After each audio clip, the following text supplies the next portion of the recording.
Edward Thorndike, The Law of Effect by Mary Ryle.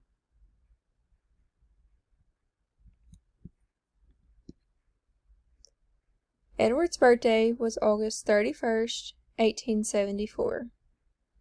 Edward was born in Williamsburg, Massachusetts. His parents were Edward and Abby Thorndike. Edward was the second-born child of 4. He had an older brother named Ashley, a younger brother named Lynn, and a sister named Mildred. Edward's dad was a minister. Their family moved around a lot. Edward lived in 8 different New England towns before the year 1891. Edward got his bachelor's degree in English at the University of Wesleyan.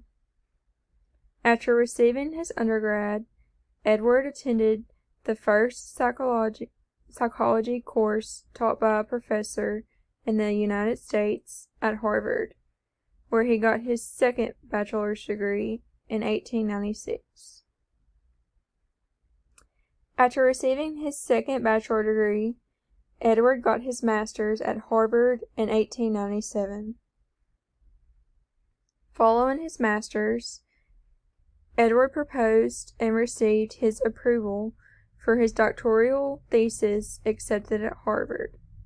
He ultimately decided to transfer to Columbia University.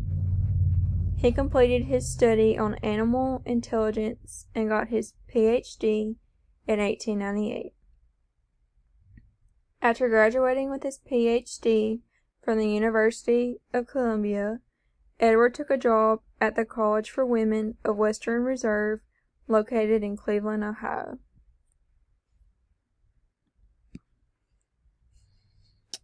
He ended up not liking it at the College for Women of Western Reserve and left. He then took a job at Columbia University Teachers College faculty in 1899. Edward spent the rest of his career there. At the age of 26, Edward married Elizabeth Moulton in 1900. Edward and Elizabeth had 4 kids together. They were named Elizabeth Frances Thorndike, Edward Moulton Thorndike, Robert Ladd Thorndike, and Alan Thorndike. Elizabeth became a mathematician, Edward became a physicist, Robert became a psychologist, and Alan became a physicist. Edward's goals at the Columbia teacher faculty was to improve the quality of educational psychology research. Education did not have enough studies that offered strong evidence to support the claims made by educational researchers. Edward's time studying animals made him believe that scientific methods should accompany educational experiments, which helped him form his theories. Edward's time studying animals inspired him to make his 3 laws that he is known for. Edward is known for the laws of the law of effect, the law of readiness, and the law of exercise.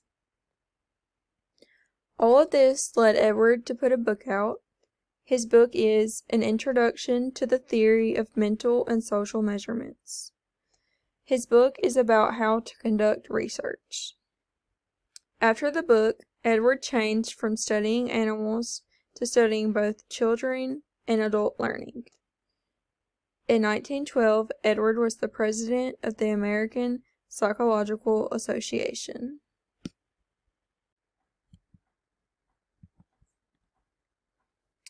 William James was a pioneer who helped Edward in his career. William was the professor who first taught at the psychology class at Harvard. It was because of William's psychology book that led Edward to take his first psychology class at Harvard. William James was the first professor to teach a psychology course in the United States. William James's book is what called Edward's Eye for Psychology. His book is known to be the most classic and influential in psychology. This book was one of the first psychology books in the United States. William's book is called The Principles of Psychology. William is called the father of psychology.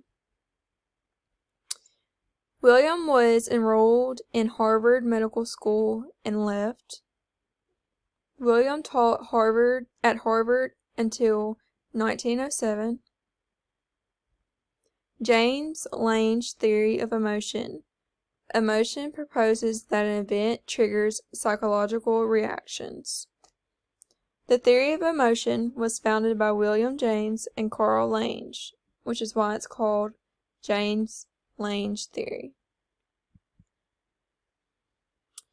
While teaching at the Columbia University teaching faculty, Edward taught elements of psychology, school hygiene, child study, the psychological of school subjects, genetic psychology, and educational psychology. 9 years after he retired from the university, Edward had published over 500 books. Edward died a few days before his 75th birthday. He passed away on August 9th, 1949. Edward's laws.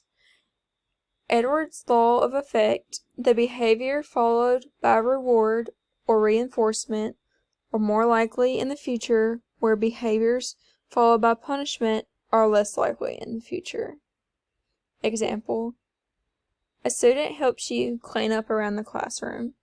The teacher gives the student a sucker and tells the student they did a great job cleaning up, and that the teacher appreciates the help so much. The student is more likely to help the teacher around the classroom now because the student got a reward and got praised for their help. The law of readiness.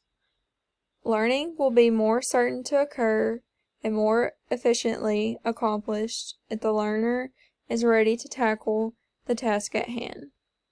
Meaning, a child will only learn when they are ready to learn. Example: a college student goes to classes majoring in social work. The student does not try and barely passes the classes. The next year, the student majors in education and starts passing with all A's because the student cared and wanted to learn about education.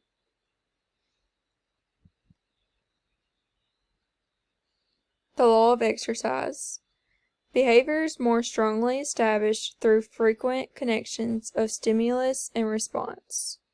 Example: a parent gives rewards and candy to their child when they study for their test, making the child want to study. But if the parent were to give punishments for doing homework, the child is not going to want to study anymore. The law of effect should help teachers around the world because knowing that giving their students reinforcement for good behavior and doing their task will help the students be more motivated to continue to do their task and have good behavior. The law of readiness should help teachers by knowing that no matter how hard or how much they try to help a student learn or understand a subject, they cannot help the student until the student is willing to learn. I think it is also important for teachers to be familiar with Edward's law of effect because it proves that the way you react to a student matters.